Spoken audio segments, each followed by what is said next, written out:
there, this is Tony with Coolest Life. That's what I'm out here trying to live. But sometimes you get lemons and you just can't make lemonade because you don't have enough sugar. but you do what you can and do the best you can and stick to it. I've been known to my house caught on fire, or our house caught on fire several years ago, and I was going through everything the next day or the day after, and just kind of milling through it. And I opened up the refrigerator, and the beer was still cold. Good thing I was thirsty. So I actually posted something on Facebook or something about it. I have the beer. I said, good news, the beer's still cold. So anyway, this is kind of one of those stories. I wanted to do a follow-up because I don't have all the pieces yet, but come along with me because I'm just trying to live the coolest life.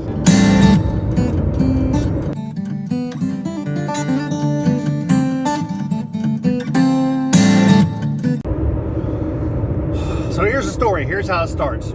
In the process of downsizing the house, and but I need to buy a car. We've got 2 cars already, but we've got 3 drivers. My daughter's in college. She's over in Savannah, and she kind of needs transportation. We're getting a little tired of every time spring break comes around, going over there 4 hours one way, spending an hour, driving back 4 hours. And also, she doesn't have transportation when she needs to go somewhere.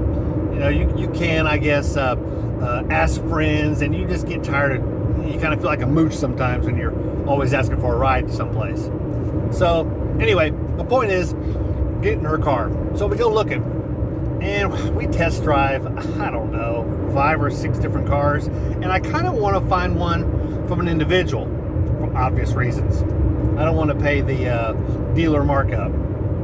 But anyway, I find this car. Actually, the car I'm driving in now, it is a 2014 Hyundai Sonata.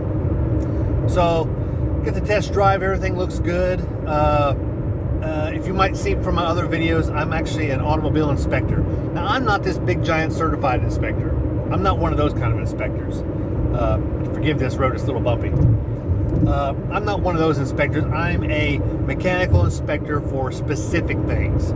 So I'm not an overall inspector. So if something's gone wrong with a flywheel or a hub or something, I go in, check it out, take pictures and everything. Anyway, whole nother video.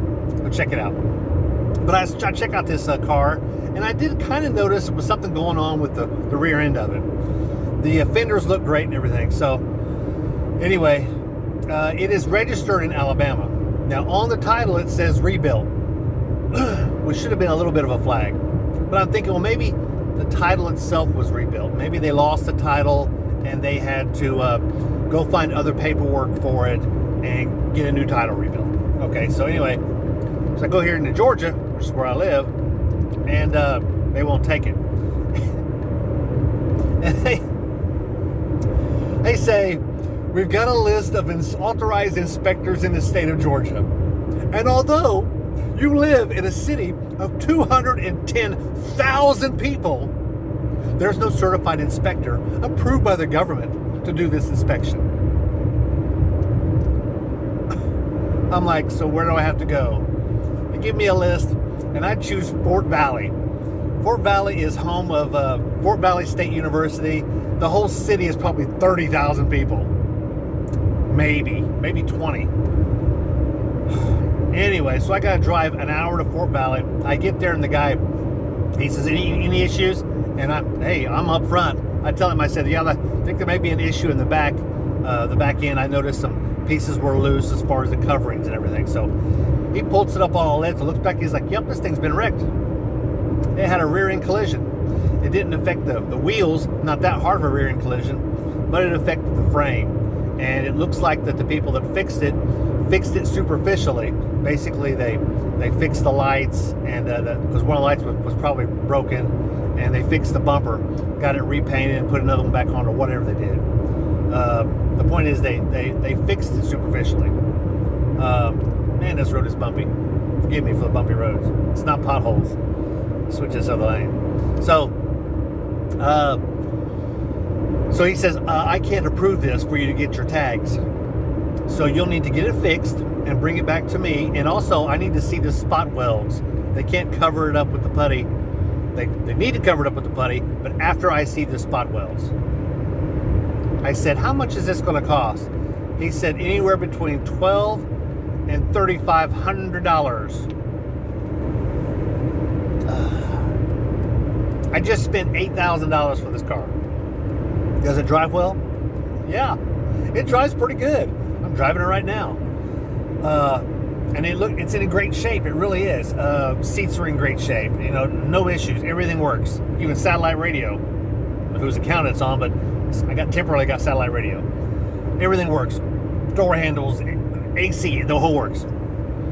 But it's got this rear end problem. So my next step is I bring it back into town here in Columbus, and I take it to a collision center at Hyundai, and they look at it. They're like, yeah, this is bad, and they give me an estimate, and they look at it and poke it and prod and everything.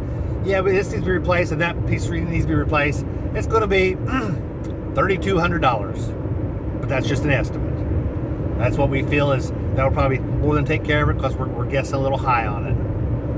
So now I got to contact the seller of this, and he sold it to me last Saturday, so it's been less than a week. So now I need to get with him today and see if basically I think I just need to get my money back for it, unless he wants to fix it. His uncle owns a car dealership, so he might be able to get some work done a little cheaper than, say, the dealership. But regardless, it's a fiasco. And be sure to like and subscribe, and check out my other videos and my videos to come. Ring that bell so you'll get notified of future videos, because I need to do a part 2, because I'm just out here trying to live the coolest life.